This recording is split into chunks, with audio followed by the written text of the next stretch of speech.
بسم الله الرحمن الرحيم.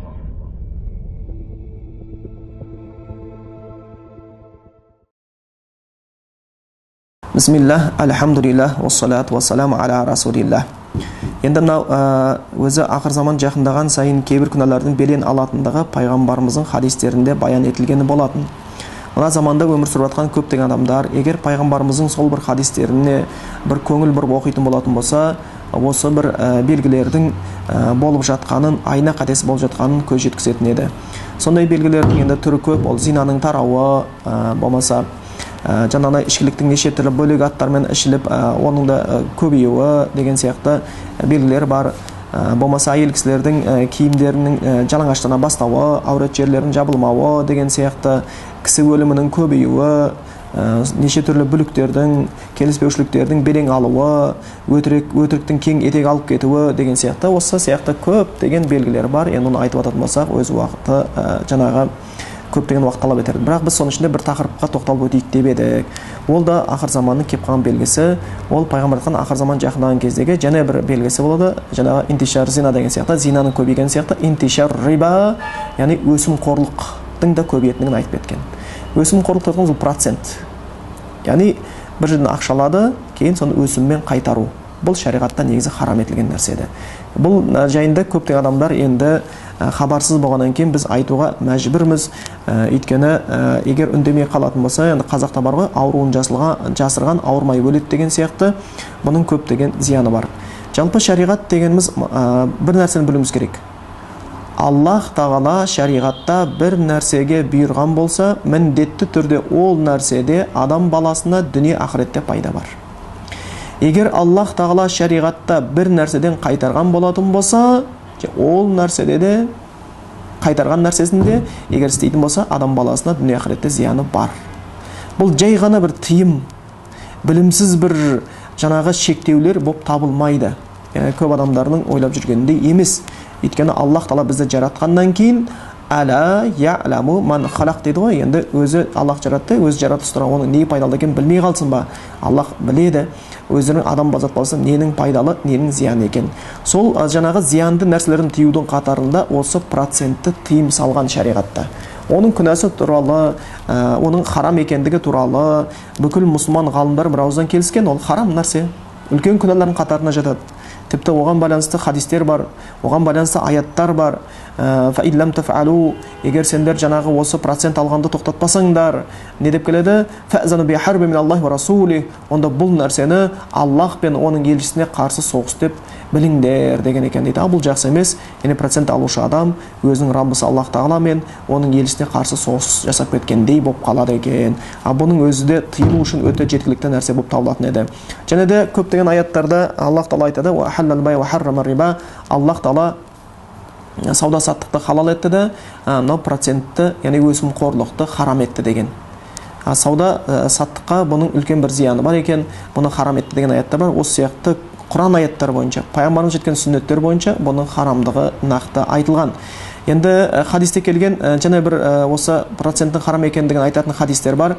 Ол хадисте пайғамбарымыз Мұхаммед Мұстафа саллаллаху алейхи ва саллямнан жаңағы жеткізеді хабарын. Лаана Расулуллахи саллаллаху алейхи ва саллям дейді. Аллахтың елшісі лағнет деген дейді. Яғни қарғыс айтқан дейді. Кімге дейді? Акилар риба ва мукилаху деп келеді.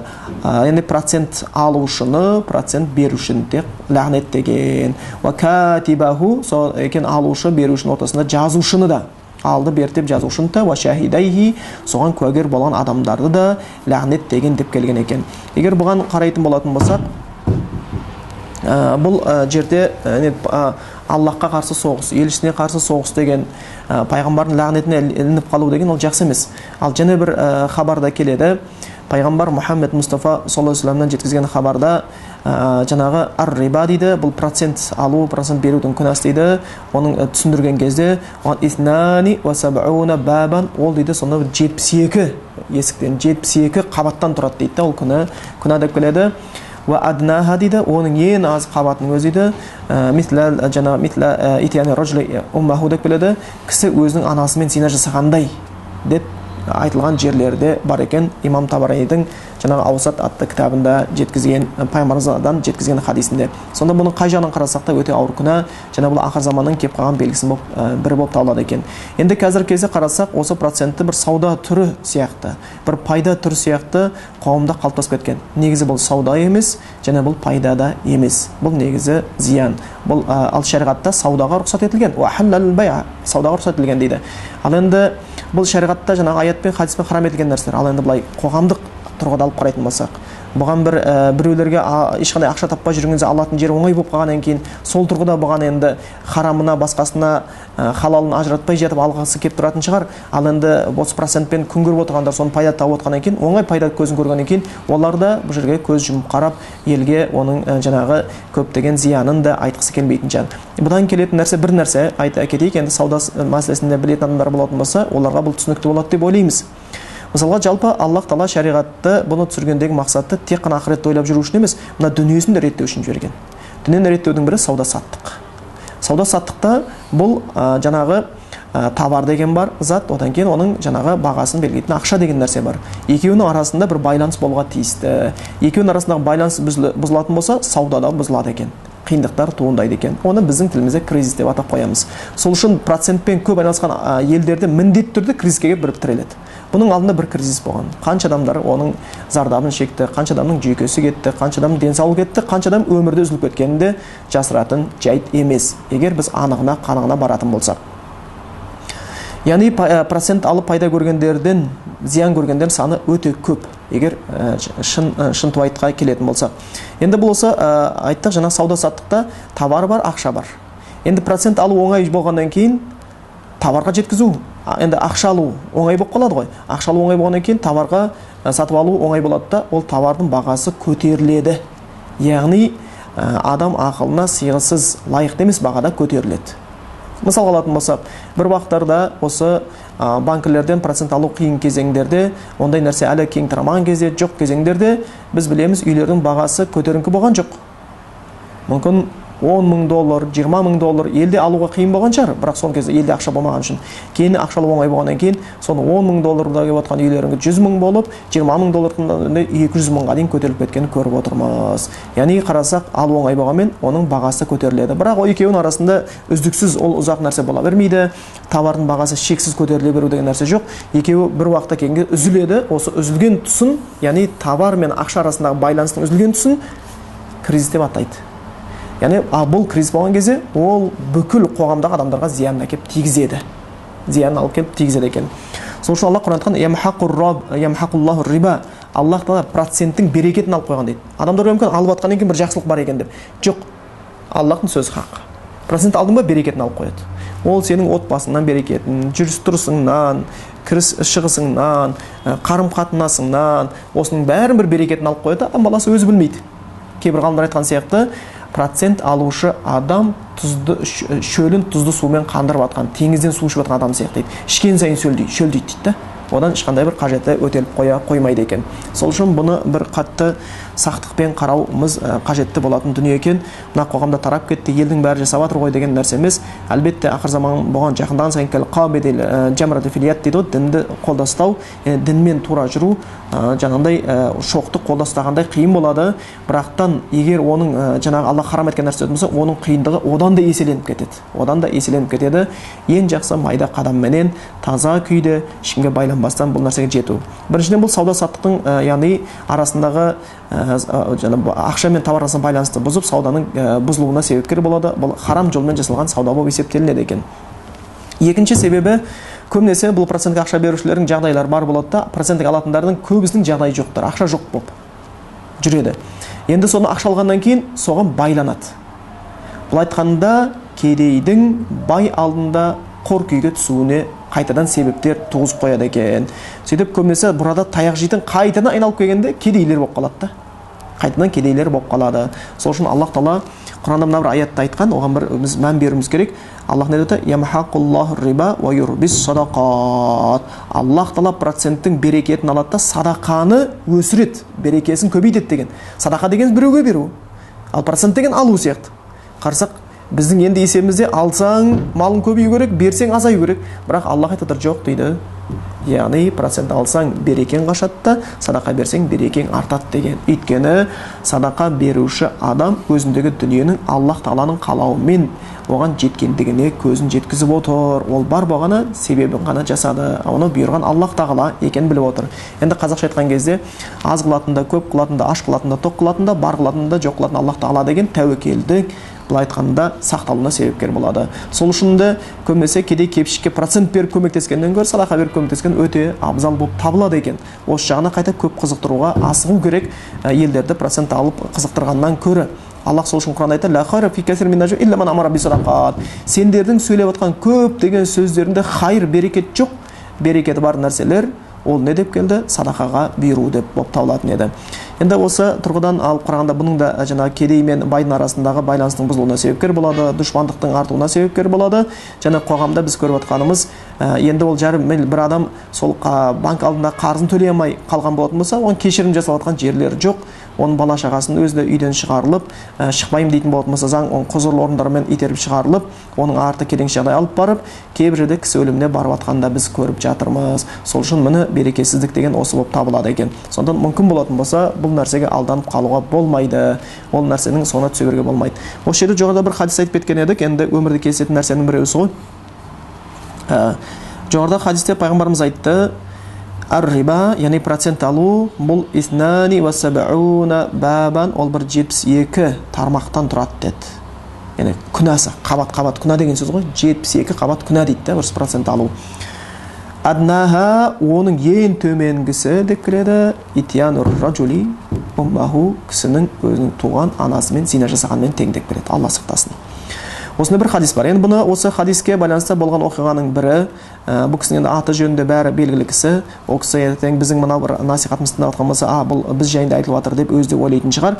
Осыған бір дәлел ретінде бір әңгіме айта кеткенді дұрыс көріп отырмыз. Бір осы бизнес саласында біраз жетістікке жетіп жүрген, көптеген былай айтқанда саудасының тілін білетін бір үлкен әпкеміз бар еді. Ол кісі осы жұмысын жүргізіп, айтыр, кәдімгі анша-мұнша ер адам істей алмайтын істерін істеп, бизнесте біраз жетістікке жете бастайды.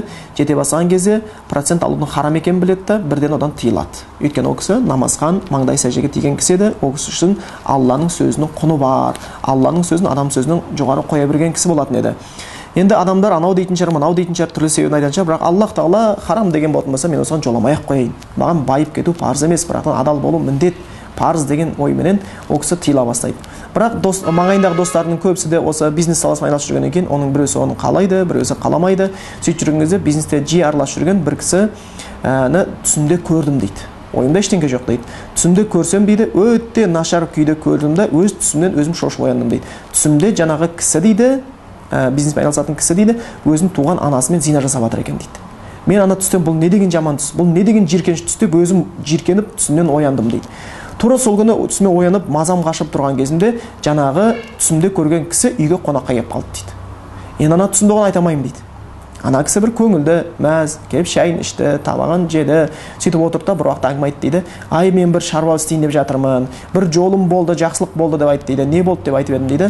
Мен бүгін сол процентке ақша алдым банкіден, жақсы болды деп отыр екен дейді. Сол кезде жаңағы түс есіме оралып кетті де, ана кісіге сәл бір жиіркенішпен қарап қалдым деген екен дейді. Енді бұл Аллах тарапынан болған бір белгі болса керек деп ойлаймыз. Өйткені шынымен пайғамбарлық тоқтады, пайғамбардан қалған аз ғана мөлшер ол түс көру болып табылады екен. Ал енді ақыр заманға қарай сидқу ру'ятул муъмин дейді, мұсылманның түсі шын бола бастайды деген екен. Сол үшін бұл жерде өте сақ болу керек. Енді сөзіміздің соңында бұл процентке байланысты бір нәрсені айта кетейік. Қазір енді процент алу деген мұқтаж болсын, мұқтаж болмасын, кез келген салада осы процентке жүгіре беретін болды. Той жасайтын болса да процент, үйіне телевизор алса да процент, диван алса да процент, батқанда және процентке алуға барудың көп себептері бір қатты мұқтаждықтан емес. Елден қалып кетпейін, елдің сөзіне ие болып қалмайын, міне елдің алдында бір атаққа, абыройға ие болайын деген мақсатта шынымен Аллахтың шариғатынан аттап кету деген нәрсе болып отыр. Бұл харамның үстіне харам. Бұл жаман болып. Енді екінші бір жағдай, кейбір жерлерде біз көріп қаламыз, өте зәру, мұқтаж болған жағдайда адамға процент алуға болады деген сөздерді. Бірақ оның өзінде өте үлкен сақтық жасау керек. Сенің ол берген фатуаңды басқа өте мұқтаж жағдайда, кез келген жағдайда мұқтаж бола беруі мүмкін. Иә, мұқтаж болып тұрмын той жасауға. иә телевизор керек болып қалды, иә кресло керек болып қалды, иә диван керек болып қалды. Бұның бәрі мұқтаждық емес. Шариғаттағы өте мұқтаж деген жағдай ол бір шарасыз адамға өте үлкен зиян келе жатыр. Өміріне, денсаулығына, қоғамына сондай бір шарасқа қалған кезде ғана, одан басқа ешбір жол табылмаған кезде ғана баратын жағдай. Оның өзі Құдайдан қорқып отырып. Ал былай айтқанда мұқтаж болдым деп кез келген нәрсені себеп қылып бара беруге болмайды. Өйткені Алла Құранда айтқан, харам нәрсе анық болды, тек қана бір зәру жағдайға түсіп кетпесеңдер, кезеңдерде болмаса дейді. Сондықтан харам нәрсені еш нәрсе халал етпейді, оған шын зәруліктер болмаса. Сондан осындай бір кейбір нәрселерді өзі сыныққа сылтау деген сияқты бір зәру жағдайларда болып қалады екен деп былай айтқанда сол харамға қарай бой алдырып алмауға тырысу керек екен. Өйткені процент алған адамдардың көпшілігі біз қараймыз зәру жағдайда емес, кей кезде өзін алдау жағдайда алады. Егер ол бай адам болатын болса, не деп алады? Мен егер мына бизнесімді алсам, үлкен проектім бар, соны жүргізсем, одан кейін одан пайда түседі ғой, мен одан көп садақа беретін едім ғой, мен одан көптеген мешіт соғатын едім ғой, мен көп жақсылық істейтін едім ғой кепшікке деген сияқты. Сен де бай болсаң міндет зекет, бай болмасаң міндет емес. Саған бай болып кету парыз емес. Саған бірақ адал болу, Құдайдан қорқу парыз.